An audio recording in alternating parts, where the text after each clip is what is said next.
I think the truth is that I was afraid of it.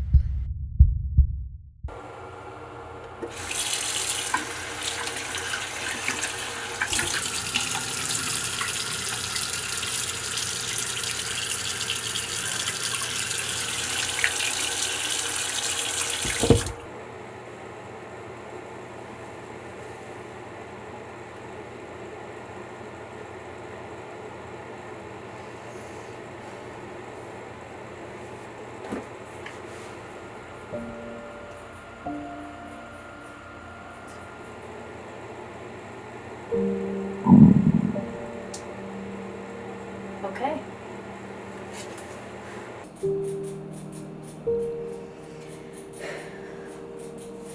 The thing is, over the holidays, you're completely consumed by it. If there's anything you can push off dealing with until the new year begins, you will. Or at least that's what I did. As the end of the holidays grew closer and real life became more of a reality than a fictional point in time, I realized I was kind of afraid of it. Afraid of the start of a fresh new year. And although starting a new calendar and getting organized and setting goals sounds fun and exciting, it also forces you to look at yourself in the eye and answer the question, what do I want? Which is something that's been subtly floating around the corners of my mind for a while now. What do I want for myself? Out of my art? Who do I want to be? What do I want to create? My fear wasn't about having to come out of the holiday vacation mode, it was about not knowing the answers to any of those questions. Being faced with a new year meant being faced with the challenge of figuring that out.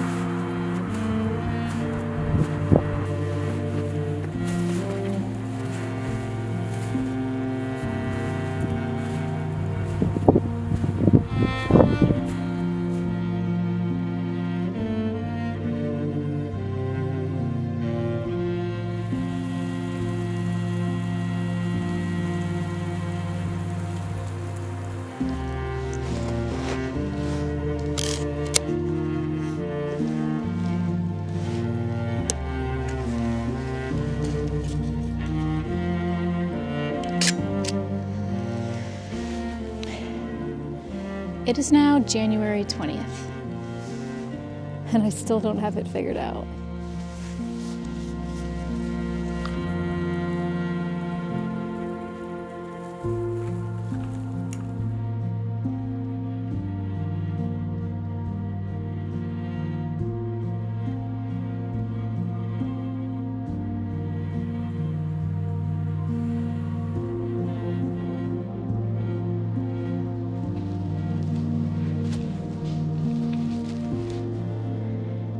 It is now January 27th.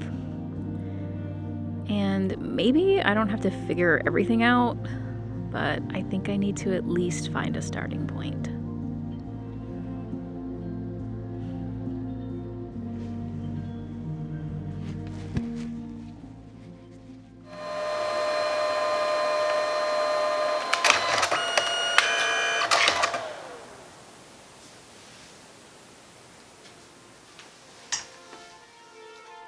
After spending the weeks of January casually asking myself what I want, I realized maybe in order to figure out where I wanted to go, I had to take a look at where I've been.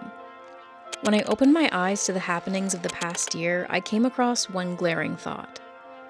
I hadn't really accomplished anything. I sort of just drifted through the year without anything tangibly different than the year prior. And as much as I don't love looking back and realizing I didn't reach any new heights, I also think maybe that's okay.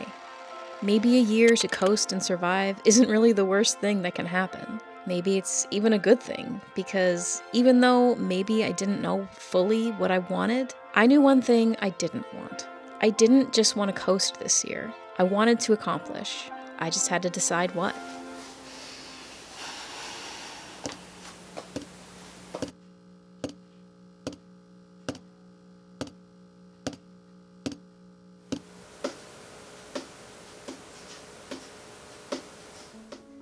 I came to the conclusion that the reason I didn't accomplish my goals last year wasn't that I didn't set any, it was how I set them.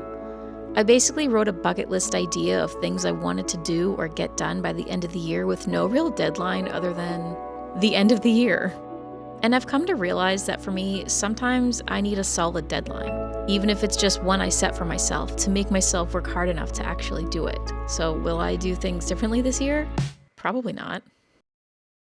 I'm just kidding.